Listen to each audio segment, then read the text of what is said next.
What if one small change in your morning routine could support your body's natural repair systems as you age? It's not a supplement or a trend, it's a basic habit seen in traditional lifestyles like the Amish. And while it's simple, the impact over time can be significant.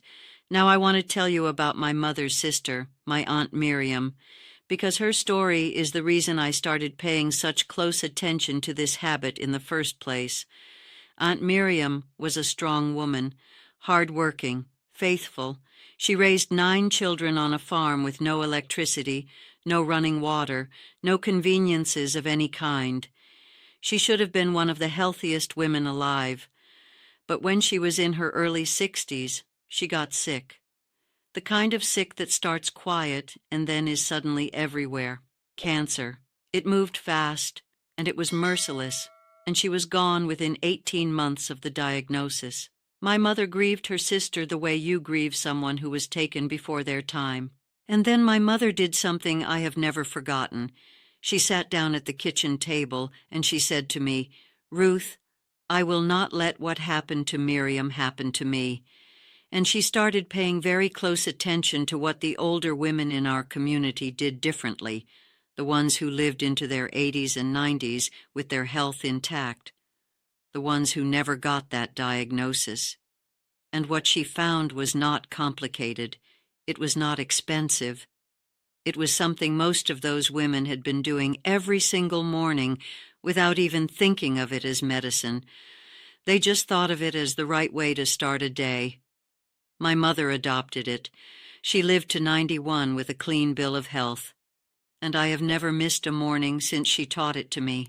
About 12 years ago, when I was 68, my doctor, a good woman, she means well, she sat me down and said, "Ruth, at your age we need to start watching for certain things. Cancer markers, cellular damage, inflammation.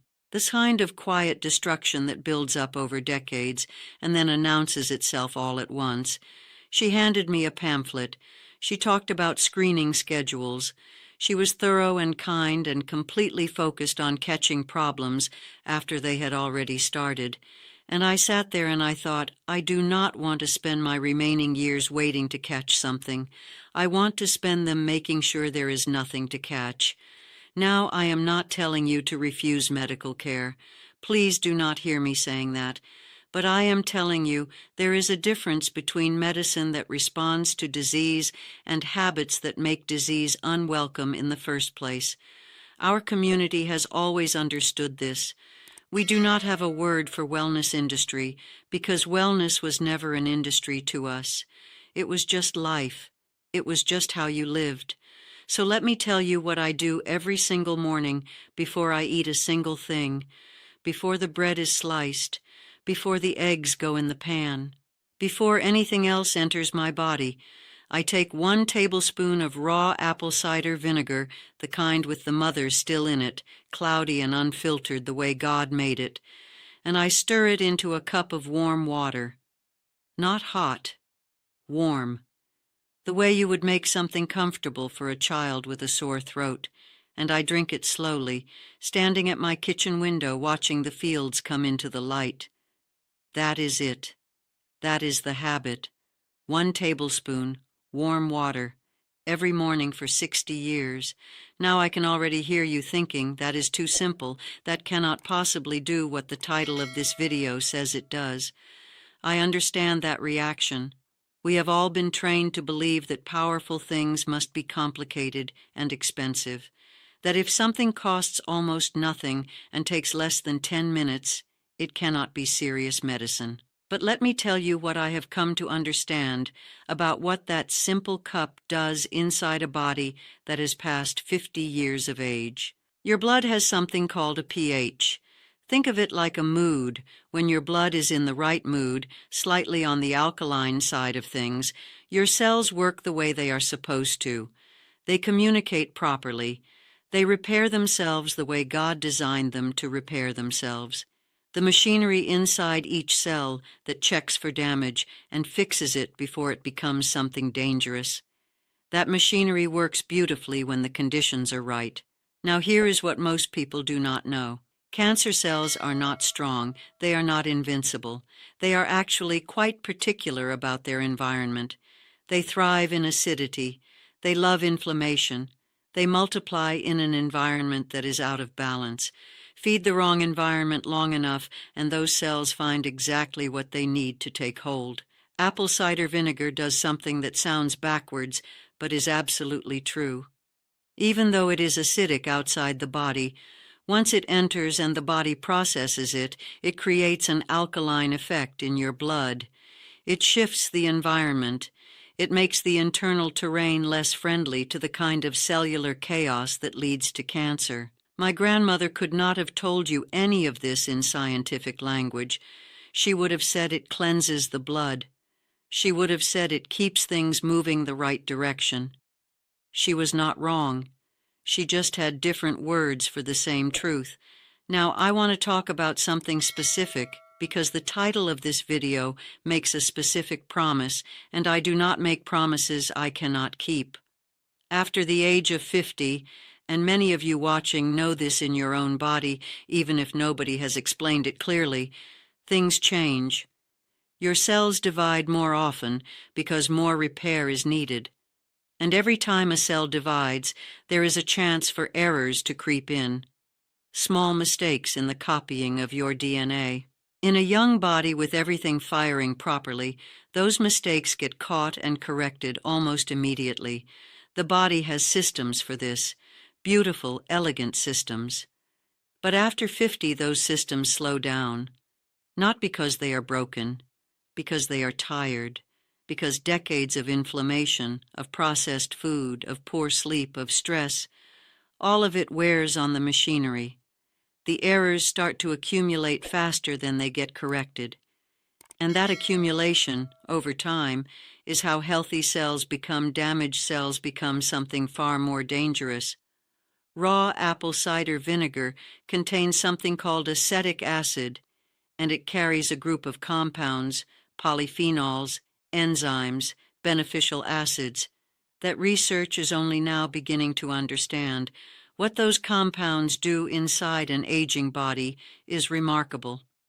They reduce the oxidative stress that damages DNA in the first place. They support the body's own repair enzymes.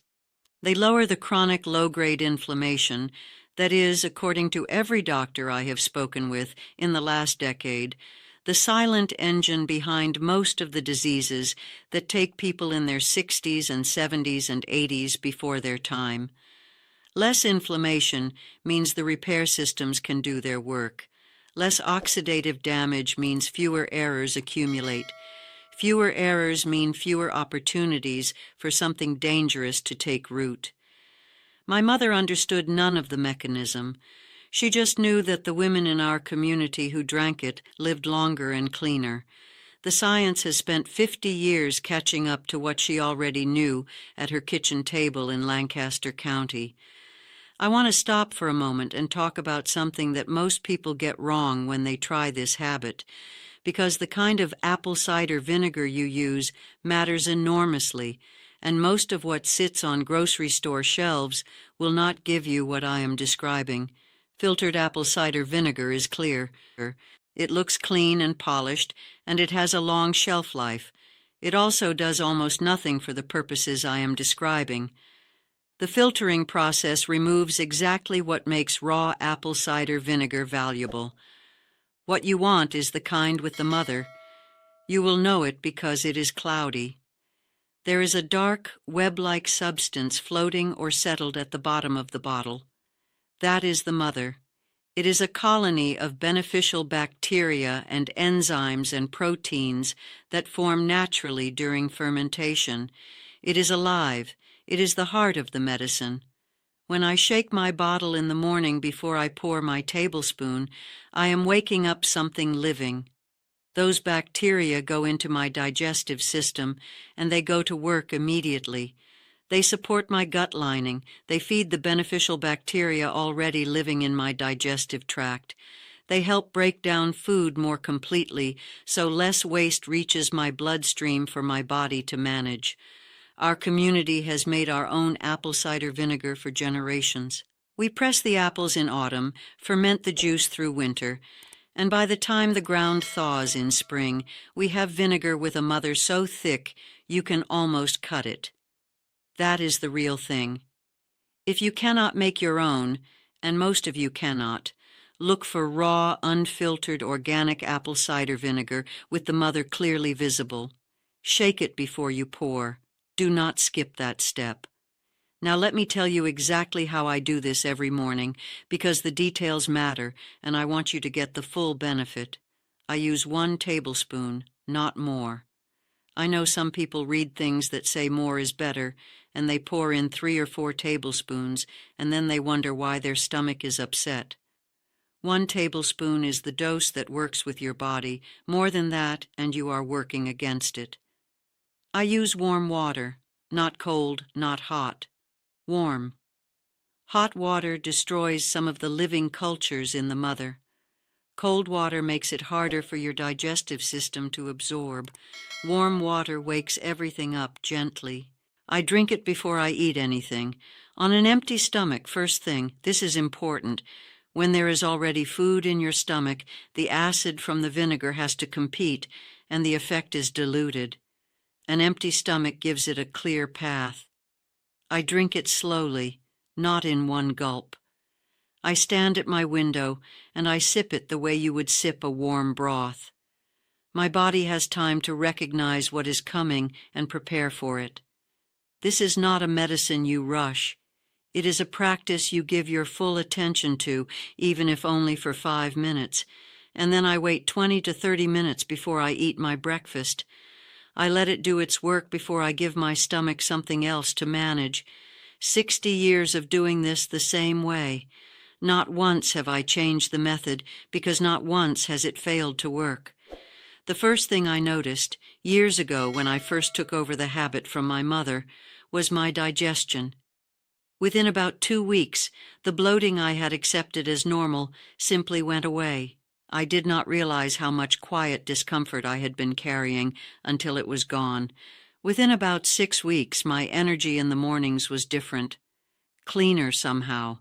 Not the jittery energy of too much coffee, but a steady, even energy that lasted until midday, without wavering. By 3 months, my skin had changed. People in our community started commenting on it. I am an Amish woman. We do not talk much about appearance, but even our women noticed. And what I cannot show you, but what my blood work has confirmed year after year for the past decade, is that my inflammatory markers stay low. The numbers that tell a doctor whether your body is fighting a slow, invisible war with itself. Mine stay calm. My doctor calls it remarkable for my age. I call it 60 years of 1 tablespoon every morning. I want to take a moment away from the vinegar because I think there is something bigger here that people miss when they talk about Amish health and longevity. We do not separate the body from the life it lives. In the English world, and I say this with respect, not criticism, there is a tendency to treat the body like a machine that occasionally breaks down and needs a specific part replaced or a specific medication applied. The body breaks, you fix the broken part, you move on. We have always understood it differently. The body is not a machine, it is a garden. And a garden does not stay healthy because you add one thing to it. It stays healthy because of everything: the soil, the water, the sunlight, the attention you give it every single day over many years. My morning vinegar habit is one part of a garden that also includes physical work from the moment I wake up, purpose that pulls me out of bed before the alarm, a community that needs me and that I need in return, food that comes from land I can see from my kitchen window, sleep that comes easily because the day before was full and honest and complete. I cannot give you all of that in a single video, but I can tell you that the vinegar is the door, and the life is what lives inside that door. Start with the door. Open it every morning. And then ask yourself what kind of life you want to live on the other side of it. I know some of you are sitting there thinking, "Ruth, I have tried apple cider vinegar. I drank it for a week, and I did not notice anything, and I stopped." A week. I want to say that gently and with love. 1 week. I have been doing this for 60 years. My mother did it for 40 years before she taught it to me. The women in my community who lived past 90 did it for decades. The body does not transform in a week. The garden does not bloom the morning after you plant the seeds. Give it 3 months, consistent, every morning. The same way, the same time. Do not miss a day, the way you would not miss a day of watering something you were trying to grow. 3 months, and then tell me what you notice. And for those of you who have a sensitive stomach, I hear you. Some people find the acidity difficult at first. There are 2 things that help. Dilute it more. Use a full glass of warm water instead of half a glass. And eat something small within 20 minutes of drinking it rather than waiting the full 30. Your body will adjust. Give it that grace period. Now I want to tell you about something else we do in our community that I have never seen talked about the way it deserves to be talked about.